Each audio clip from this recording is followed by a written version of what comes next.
ในក្នុងវីដេអូនេះសូម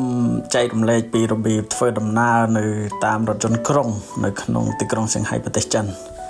បាទជាដំបូងបងប្អូនចូលទៅកាន់ M-Map ទៅបាទណាហើយ search រកទីកន្លែងដែលបងប្អូនចង់ធ្វើដំណើរទៅបាទ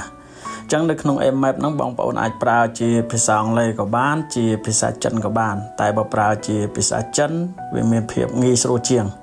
បាទ M-Map ហ្នឹងដូចជា Google Map ដែរបាទវាមានភាពងាយស្រួលក្នុងការស្វែងរកទីកន្លែងដែលយើងចង់ទៅបាទនៅពេលដែលយើង search រកទីកន្លែងដែលយើងចង់ទៅរួចហើយបាទយើងចុចទៅនៅលើ M-Map ហ្នឹងវាបានបង្ហាញយើងបាទថាតើយើងគួរធ្វើដំណើរតាមណាតាម metro តាមរថយន្តក្រុងបាទណាបាទនេះគឺជាសញ្ញាដែលវាបង្ហាញប្រាប់អញ្ចឹងនៅពេលដែលយើងរកឃើញហើយយើងត្រូវធ្វើដំណើរមកកាន់កន្លែង board បាទណាកន្លែងចំណតឡានក្រុងហ្នឹងដើម្បីយើងមើលឡានដែលយើងធ្វើដំណើរបាទអញ្ចឹងយើងត្រូវបដោតសំខាន់ទៅលើឡានហ្នឹងបាទណាបាទដូចខ្ញុំប្រើឡានខ្ញុំត្រូវជិះនៅឡានលេខ15បាទអញ្ចឹងយើងពិនិត្យមើលទីកន្លែងដែលយើងចង់ទៅបានត្រឹមត្រូវហើយបន្តមកទៀតយើងចូលទៅកាន់ Alipay ទៅហើយយើងចូលទៅកាន់ Transport ហើយយើងស្វែងរកពាក្យថារថយន្តក្រុងបាទអញ្ចឹងនៅពេលដែលយើងទទួលបាន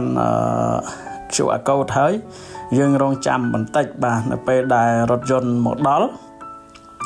បាទយើងឡើងចូលទៅកាន់រថយន្តបាទណាហើយយើងប្រើប្រាស់ QR code ដែលយើងមានហ្នឹងដើម្បី scan នៅលើម៉ាស៊ីន scanner នៅលើរថយន្តហ្នឹងបាទយើងជិះម្ដងអស់តែ2យន់ទេបាទណាបាទពីកន្លែងដែលយើងជិះរហូតដល់ terminal ហ្នឹងអស់តែ2យន់ទេបាទអញ្ចឹងវាមានភាពចំណេញច្រើនបាទបើសិនបើយើងមិនចង់ប្រើតាក់ស៊ីយើងជិះរថយន្តក្រុងទៅចំណេញច្រើន2យន់ប្រហែលជា 1500 លុយខ្មែរយើងបាទណាបាទហើយនៅពេលដែលយើងជិះឡានក្រុងយើងត្រូវផ្ដោតសំខាន់ទៅលើស្លាកសញ្ញានេះបាទស្លាកសញ្ញាមាននៅខាងមុខមួយ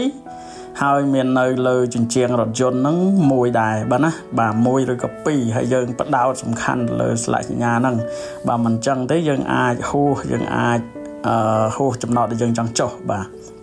អញ្ចឹងដូចខ្ញុំអញ្ចឹងខ្ញុំបានមកដល់កន្លែងដែលខ្ញុំចុះហើយបាទអញ្ចឹងនៅពេលដែលយើងដល់កន្លែងចុះរថយន្តគេនឹងបើកទ្វារយើងចុះបាទនៅក្នុងវីដេអូនេះមានតែប៉ុណ្្នឹងសូមអរគុណ